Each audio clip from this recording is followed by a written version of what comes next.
Assalamualaikum warahmatullahi wabarakatuh. Welcome to this channel, teman-teman sekalian. Ini merupakan channel pertama kami dan ini juga merupakan video pertama kami. Uh, jadi di video ini kami akan mempresentasikan sebuah materi yang telah diberikan oleh dosen kami yang berjudul Rumusan Masalah dan Hipotesis Penelitian. Jadi ini merupakan mata kuliah dari metodologi penelitian ilmiah. I hope you enjoy this video ya teman-teman. Jangan skip videonya, semoga videonya bermanfaat.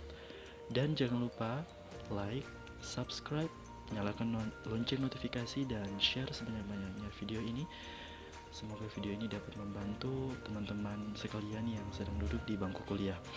Oke, selamat menonton.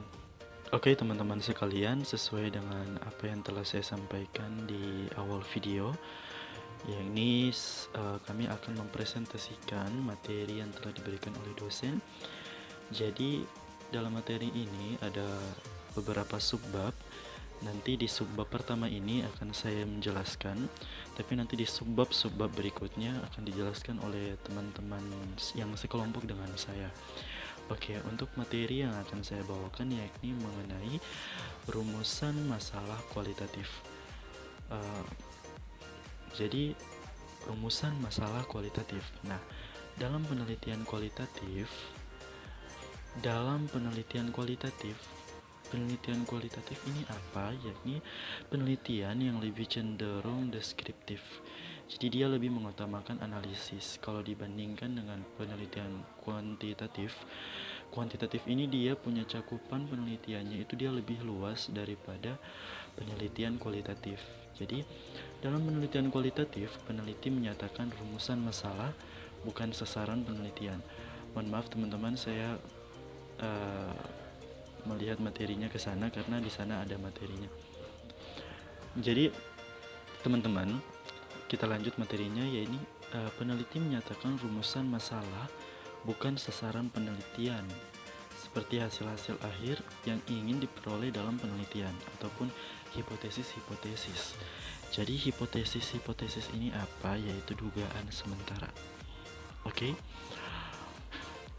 Kemudian rumusan masalah untuk penelitian kualitatif mengandaikan dua bentuk.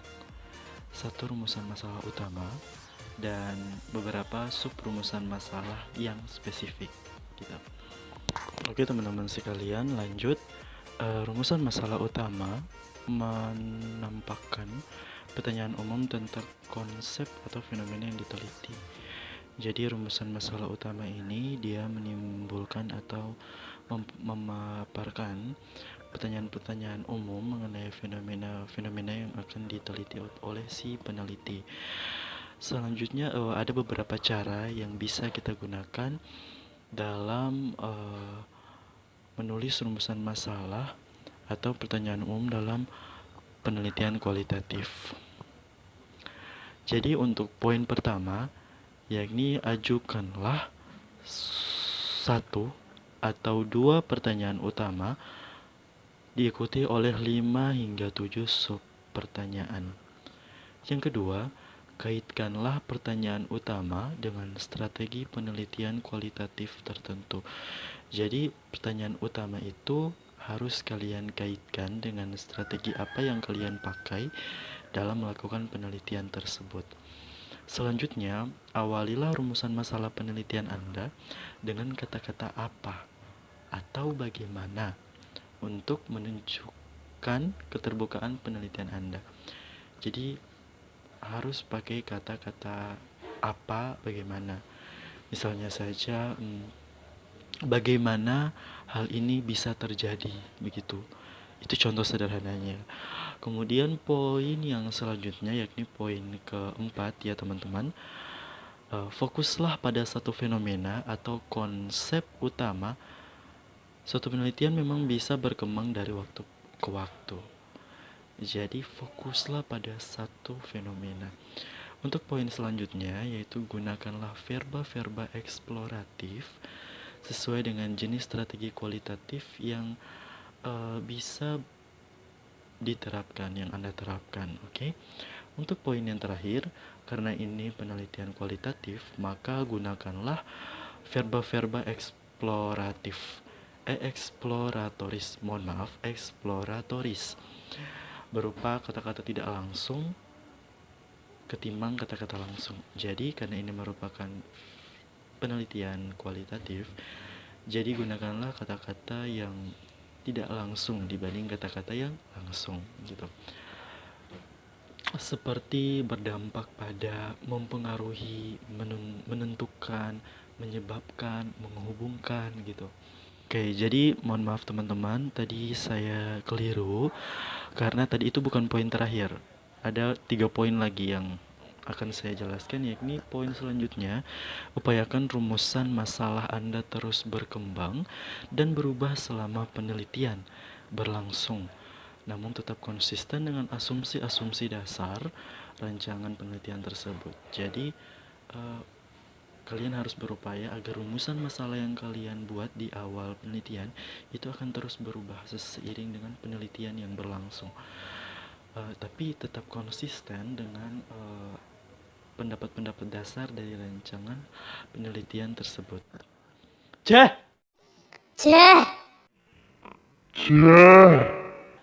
Mengganggu saja. Oke teman-teman, lanjut. Anggap saja tadi itu iklan ya. Oke, selanjutnya itu gunakanlah rumusan masalah yang terbuka, yang open-ended. Kecuali jika memang ada strategi yang kalian gunakan itu mengharuskan untuk menggunakan rumusan masalah yang merujuk pada literatur atau teori tertentu, artinya yang tidak open-ended gitu, yang tidak terbuka gitu. Jadi itu saja mungkin. Dan poin terakhir, yakni rincilah pada partisipan dan lokasi penelitian. Itu pun jika sebelumnya informasi mengenai keduanya belum dijelaskan. Oke. Nah, teman-teman sekalian, ada salah satu contoh bagaimana menulis rumusan masalah kualitatif. Contohnya seperti ini. Tolong dibaca dan dipahami.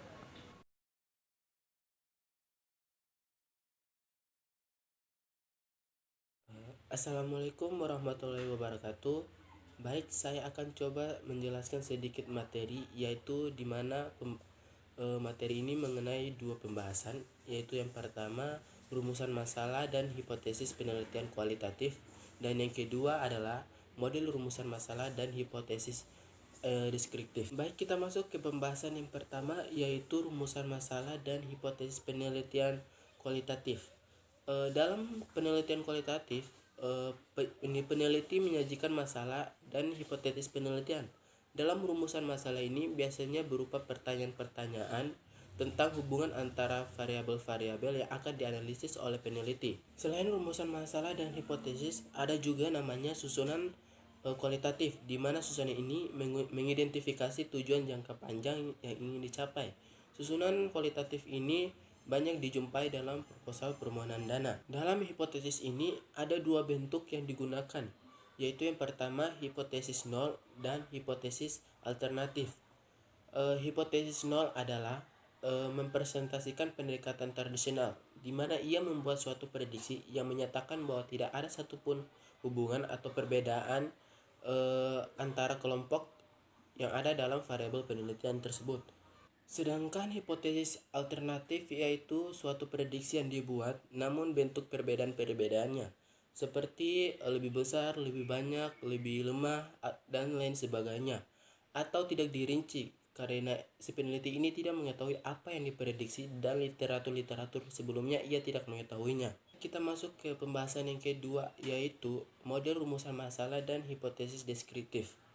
Dalam merancang suatu rumusan masalah, hipotesis penelitian adalah dengan cara menulis rumusan masalah yang bersifat deskriptif terlebih dahulu, kemudian dilanjutkan dengan rumusan masalah dan hipotesis inferensial. Model rumusan masalah dan hipotesis ini mencakup 3 variabel, yaitu variabel bebas, variabel terikat, dan variabel kontrol.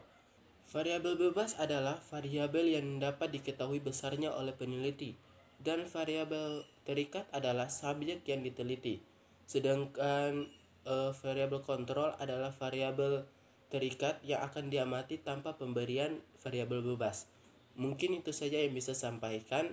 Wabillahi taufiq wal hidayah. Wassalamualaikum warahmatullahi wabarakatuh.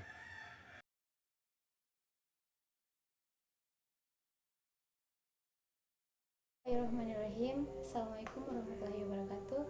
Nama saya Armawanti Haji Serende. Saya akan mempresentasikan resume saya yang berjudul rumusan masalah dan hipotesis penelitian metode campuran. Ya baik, dalam buku-buku yang membahas metode penelitian biasanya tidak akan melihat penjelasan mengenai rumusan masalah atau hipotesis yang spesifik yang memang didesain untuk merancang metode campuran. Meski demikian, sudah banyak pembahasan mengenai aplikasi rumusan masalah ini. Penelitian metode campuran seharusnya dimulai dengan rumusan masalah yang memang dirancang khusus untuk penelitian metode campuran, untuk membentuk metode dan rancangan penelitian yang benar-benar sesuai dan utuh. Karena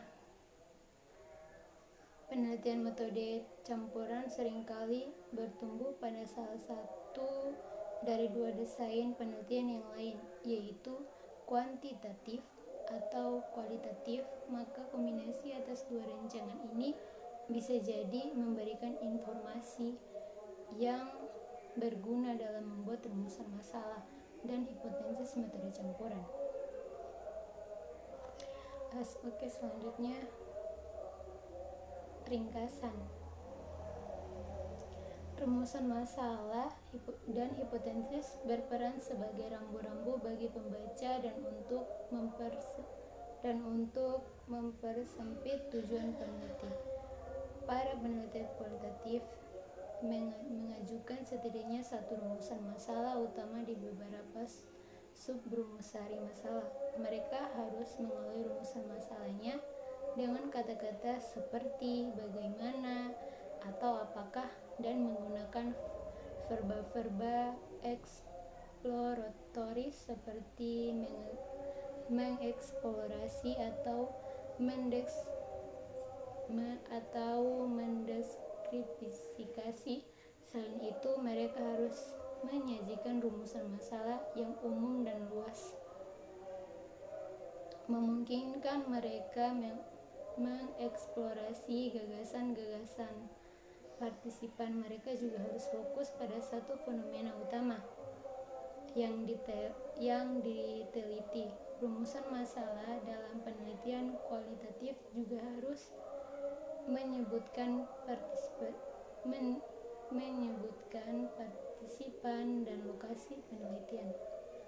Baik, terima kasih. Mungkin itu saja dari saya. Assalamualaikum warahmatullahi wabarakatuh.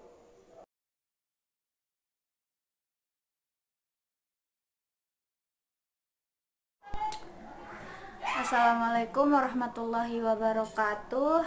Latihan penulisan. Latihan penulisan terbagi atas 3. Yang pertama, untuk penelitian kualitatif.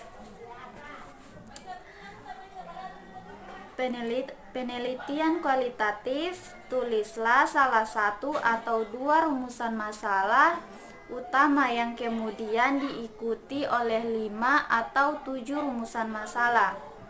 Yang kedua, untuk penelitian kuantitatif, tulislah dua jenis rumusan masalah. Jenis rumusan pertama ditulis secara deskriptif tentang variabel bebas dan variabel terikat.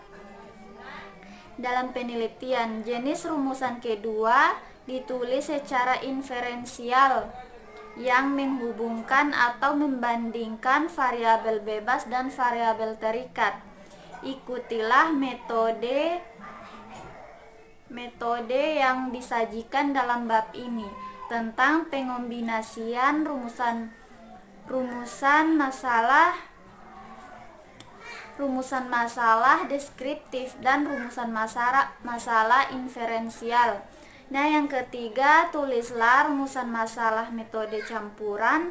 Pertama-tama, tulislah rumusan tersebut sebagai rumusan masalah yang didasarkan pada prosedur-prosedur penelitian metode campuran. Kemudian tulislah kembali rumusan masalah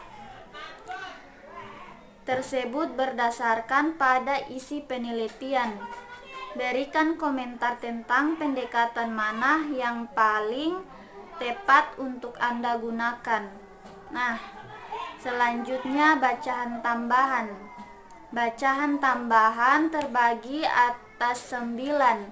Yang pertama, pastikan apakah masalah yang ingin Anda teliti memang mengharuskan dicampurnya dua metode penelitian yang berbeda.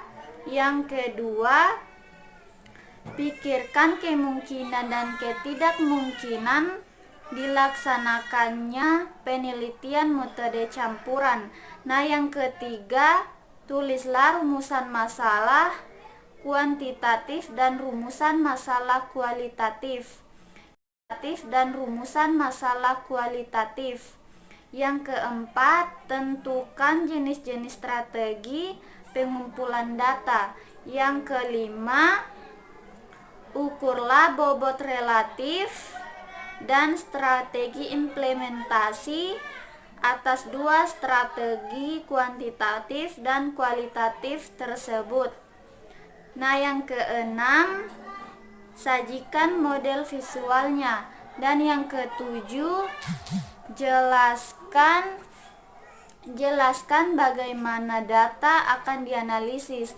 Nah, yang kedelapan, berikan kriteria-kriteria pasti untuk mengevaluasi penelitian. Dan yang terakhir, yang kesembilan, buatlah rencana penelitian. Nah, pada metode campuran juga terbagi atas 3 model, yaitu 1. Penulisan secara terpisah rumusan masalah kuantitatif dan rumusan masalah kualitatif. Yang kedua, menulis salah satu rumusan masalah untuk metode penelitian. Untuk metode campuran yang dapat mewakili semuanya. Yang ketiga, menulis rumusan masalah untuk masing-masing tahap penelitian kuantitatif dan kualitatif. Ketika penelitian tersebut tengah ditulis dan dilakukan. Nah, menurut James Moore, mengidentifikasi dan mendeskripsikan sejumlah persoalan dalam merancang proyek kualitatif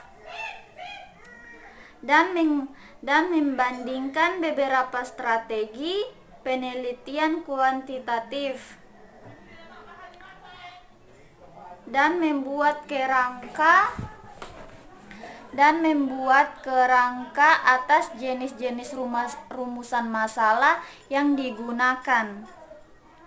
Dalam masing-masing strategi untuk penelitian fenomenologi dan etnografi, rumusan masalah harus menyikapi makna untuk penelitian. Rumusan masalah harus membahas suatu proses, sedangkan dalam penelitian etnomologi dan analisis wacana, rumusan masalah harus berhubungan dengan interaksi verbal dan dialog. Moore juga mengatakan bahwa rumusan masalah harus menegaskan fokus dan ruang lingkup penelitian. Nah, mungkin itu saja yang dapat saya sampaikan. Wassalamualaikum warahmatullahi wabarakatuh.